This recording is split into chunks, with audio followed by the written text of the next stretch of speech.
Voilà, Emmanuel Macron, bonsoir, c'est Nguessan Athanase. Je viens du travail, très fatigué, mais comme prévu, je fais ta vidéo. En tant qu'Africain, pour commencer, je voulais te donner ce proverbe-là. Que chez nous en Afrique, on dit chaque chien méchant a son portail. Ça veut dire que si le chien a été confié la gestion d'un domicile, dès qu'il sort de ce cadre spécifique et qu'il rentre dans la cour du voisin ou soit qu'il vient dans la rue, ce chien n'a plus le droit d'être méchant. Il est condamné à faire allégeance ou à se taire. Maintenant, si il s'entête pour aboyer, le voisinage a le plein droit de le lapider. C'est pourquoi on dit chaque chien méchant a son portail. Et j'ai constaté que tu viens de sortir du portail qui t'a été confié pour aboyer dans notre territoire. Alors on va te lapider. La civilisation africaine, la voici. Dans la civilisation africaine, un enfant de 18 ans, en aucun cas, ne va faire l'amour à sa grand-mère, à moins qu'il soit malade mental. Dans la civilisation africaine, un garçon ne donne jamais son anus à un autre garçon pour y mettre son sexe, à moins qu'il soit mentalement malade. Dans la civilisation africaine, un homme normal ne fait pas l'amour à un animal, à moins qu'il soit mentalement malade. Maintenant, si c'est tout ça là qui est en train de rendre l'Afrique pauvre, là, monsieur Macron, tu as raison. Le problème de l'Afrique, c'est la civilisation. Mais pendant ce temps, je voulais quand même souligner un certain nombre de faits. L'Afrique, c'est au moins 30 millions et plus de kilomètres carrés. Sur cette superficie-là, habitent environ 1,2 milliard de personnes. Et ce qui nous donne approximativement 37-40 personnes au kilomètre carré.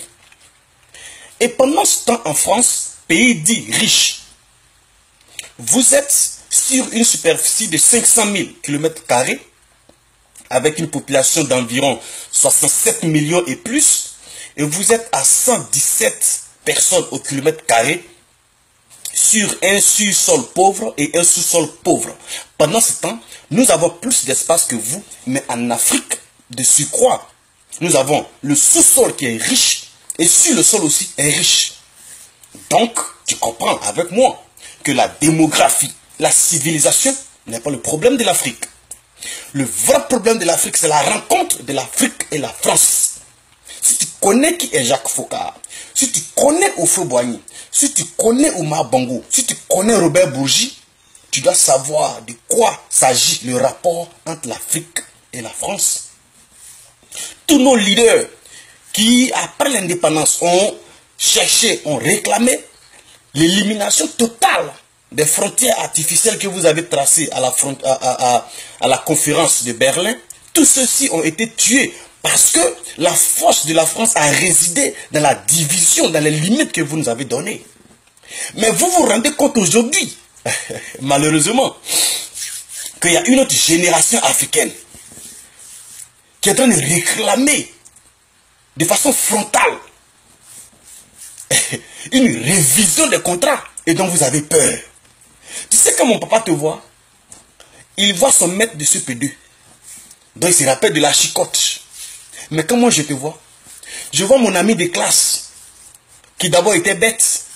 Donc tu comprends un peu que les mentalités ont changé.